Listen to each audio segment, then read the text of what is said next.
Zee Marathi, चर्चा ही होणारच. कुंभोज जिल्हा परिषद मतदारसंघात निवडणूक तोंडावर असतानाच वारणा दूध संघाचे संचालक अरुण पाटील यांनी महाविकास आघाडीला जाहीर पाठिंबा दिल्याने राजकीय समीकरणे बदलण्याची शक्यता निर्माण झाली आहे. पाटील यांच्या या निर्णयामुळे आघाडीच्या उमेदवाराला बळ मिळणार असले तरी विरोधकांसाठी हा पाठिंबा डोकेदुखी ठरण्याची चिन्हे आहेत.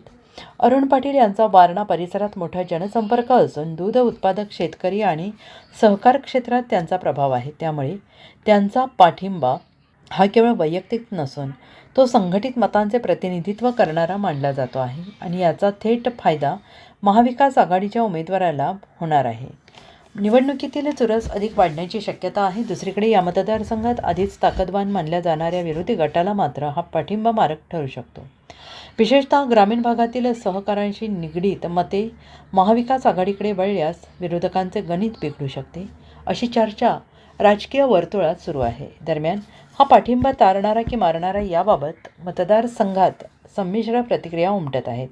काहींच्या मते हा पाठिंबा निवडणुकीचा कौल बदलणारा ठरू शकतो, तर काहींच्या मते प्रत्यक्ष मतदानाच्या दिवशीच खरी ताकद समोर येईल.